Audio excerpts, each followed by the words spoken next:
Bonjour YouTube et bonjour chers internautes et bienvenue au Manga Café pour un nouvel épisode du Manga Café News, votre revue d'actualité préférée sur les mangas, les animés et la culture otaku sur les internets français.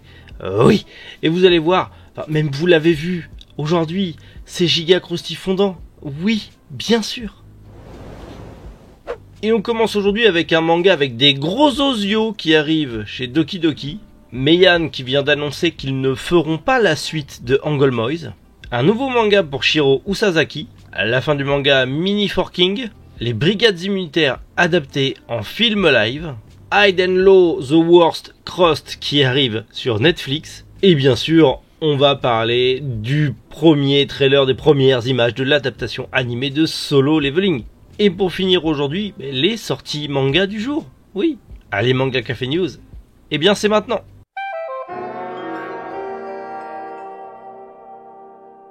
Un nouvel isekai arrive chez Doki Doki, mais le propos m'a l'air fortement intéressant. Conqueror of the Dying Kingdom arrive le 10 mai chez Doki Doki au prix de 7,95€ le tome. Et vous allez me dire, oui c'est un isekai. Eh bien, c'est un isekai mais avec des gros osios, des gros oiseaux. Regardez-moi ça. En gros, on va y suivre un jeune homme qui est réincarné dans un nouveau monde, dans un monde fantastique, où il vit en gros dans un ranch, en tout cas il est réincarné dans un monde où il est le fils d'un éleveur d'aigles géants. Ces aigles géants sont faits justement pour servir de monture à l'armée du royaume qui lutte justement contre les envahisseurs autour qui sont plutôt brutaux. Et du coup, un jour, au suite d'un décès dans sa famille, il va avoir un grand destin et potentiellement devenir le héros de ce monde. Ça peut être intéressant. Alors oui, c'est un isekai de fantasy, mais il y a des gros osios dedans. Et juste pour le délire, le complot politique plus des aigles géants de combat, je vais y jeter un oeil. Mais de toute façon, comme je vous l'ai dit, ça sort en mai. Donc on a encore un petit peu le temps. Je lirai le tome 1 et on en fera un café, un manga. Je sais que vous aimez ce format et ça fera plaisir de vous en parler. Les éditions Meian ont annoncé dans un post justement qu'ils ne continueraient pas Angolmoise. La saison 1 de Angolmoise est terminée, mais il y a entre guillemets une saison 2, Genku Kenseiki Abata Hen, qui du coup ne sera pas édité par Meian puisque la saison 1 de Angolmoise n'a pas rencontré de succès et la saison 1 est considérée comme une série entière terminée. Cette saison 2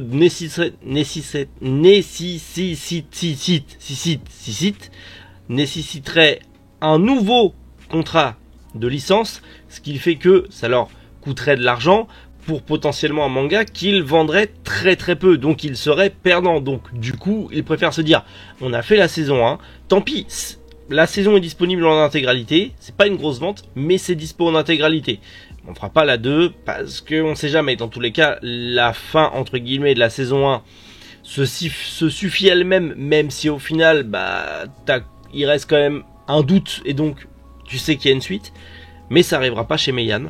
À moins qu'il y ait un reboom de la série, mais ça m'étonnerait fortement. Donc voilà, si vous attendiez la suite et fin de Angolmoise avec ce spin-off qui fait office de saison 2, ça n'arrivera pas. Heureusement qu'on n'a pas ça pour Baki, en tout cas j'espère que Meian mettra tous les Baki, tous les spin-off Baki, Gaiden et compagnie. Je croise les doigts, mais de ce que je sais, Baki ça se vend bien, donc ça va.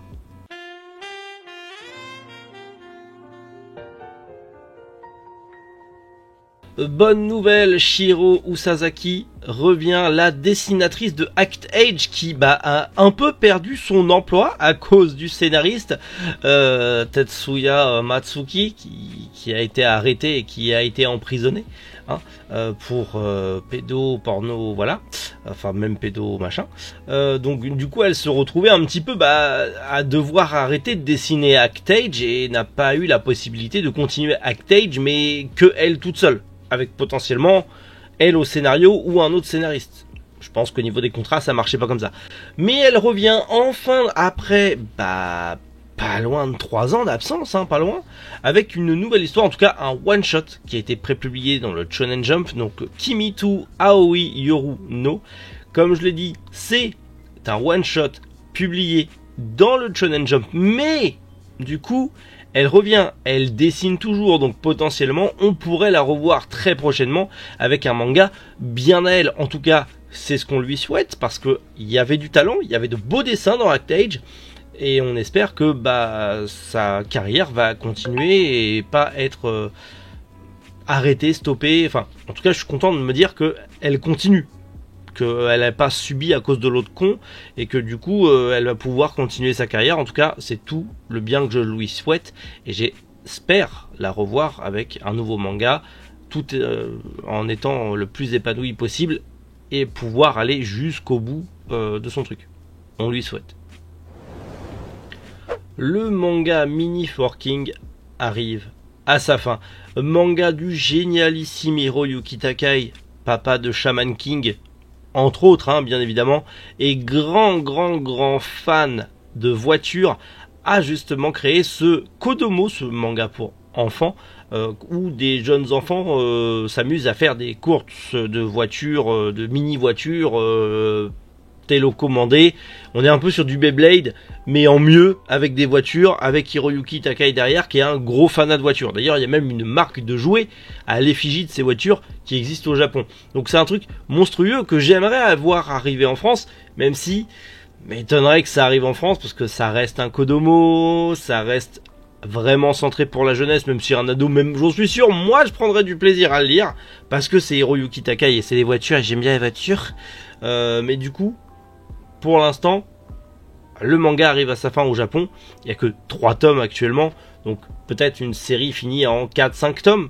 Série, malgré tout, assez courte en tout cas. À voir ce que ça va donner. Mais j'espère que ça arrivera en France avec les voitures. Comme ça, j'achète le manga et j'achète la voiture pour mes enfants jouer avec. J'aime bien les voitures. Et j'en achète aussi d'autres pour mettre en collection, parce que c'est Hiroyuki Takai. Oui, pigeon, comme toujours.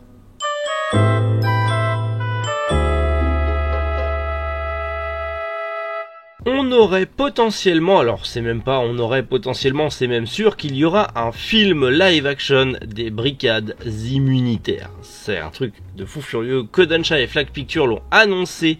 Il y aura bel et bien une adaptation live action du manga Les Brigades Immunitaires. Et on parle bien des Brigades Immunitaires, pas le spin-off Brigades Immunitaires Black. Là on parle du manga de base. Attention.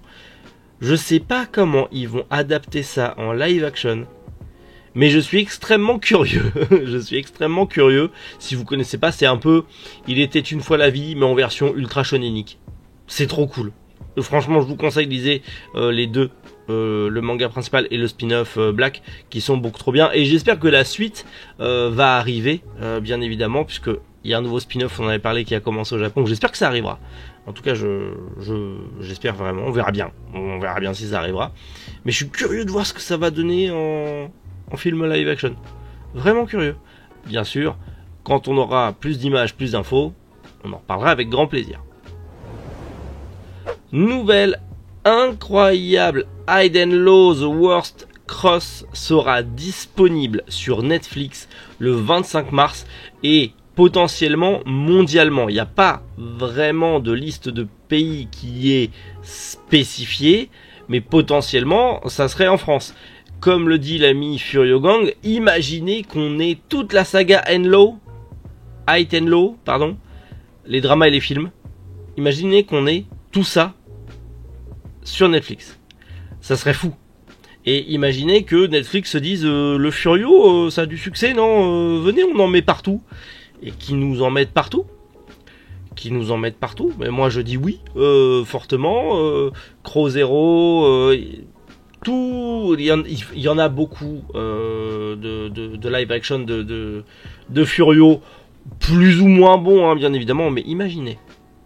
Du coup, si Netflix fait ça en France, il va y avoir une grosse demande au niveau des Furios en France, du coup, parce qu'en général, c'est vrai que Netflix prend un peu la température pour les animés. Quand une adaptation animée sort sur Netflix, vu que les gens regardent principalement des animés maintenant sur Netflix et un peu Crunchyroll, mais Netflix reste encore très gros dans la plateforme animée sur les plateformes de VOD. Imaginez le délire. Attendez, je vais changer de fenêtre. Imaginez le délire. Le Furio gagne du succès grâce à ça et Netflix. Et du coup, les éditeurs sont en mode toulout. Venez, on édite et on réédite plein de Furio, genre Crow, Idle and Worst et compagnie. Je dis oui. Je dis fortement oui. Et dans tous les cas, les maisons d'édition, là, vous avez vu les beaux mon doigt.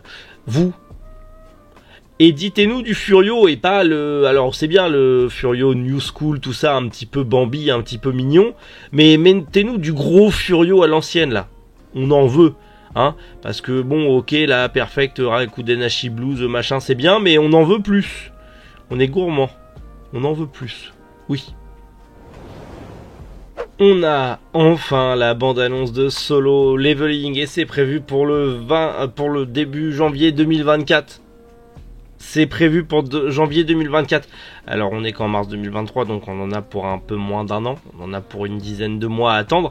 Mais on a Solo Leveling en animé. On a les premières images de l'animé. Et bon Dieu que ça m'a l'air fortement joli. Je connais pas Solo Leveling. Je sais juste que c'est bien. Parce que tout le monde dit que c'est bien. Mais je ne l'ai jamais lu, Solo Leveling. Mais là, ça arrive en 2024. Il n'y a pas encore beaucoup trop de tomes en France. Et de toute façon, ça va rentrer dans le stock de la librairie. Donc je vais me lire Solo Leveling parce que c'est bien. Alors, vous allez me dire, mais lis-le sur Webtoon, abruti. Aussi. Mais j'ai envie de le lire en format physique, tranquille, peinard dans le fauteuil. Alors oui, je pourrais aussi le lire sur Webtoon, tranquille, peinard dans un format... Mais chut, je suis un vieux de la vieille. Laissez-moi m'adapter. Mais en tout cas, l'animé, ça a l'air fortement intéressant. En tout cas, pour le peu qu'on en a vu, ça a l'air fortement intéressant.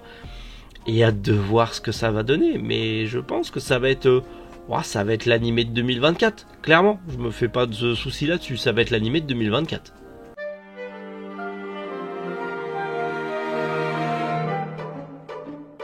Coucou, les sorties manga c'est pas comme d'habitude, c'est bizarre mais c'est normal parce que je les ai sous la main donc j'en profite puisque chez Pika aujourd'hui sort le tome 12 de Toilette Bonne Hanako-kun mais également le collector de Toilette Bonne Hanako-kun. Allez sur la chaîne de Cantibus parce que j'ai vu qu'il l'avait acheté Cantibus de la Mangatech donc je sais qu'il va faire un unboxing, je le connais. Si vous voulez voir ce qu'il y a dedans, il y a le jeu de cartes dedans, c'est dispo bien évidemment sur Manga Family Store, allez y jeter un oeil.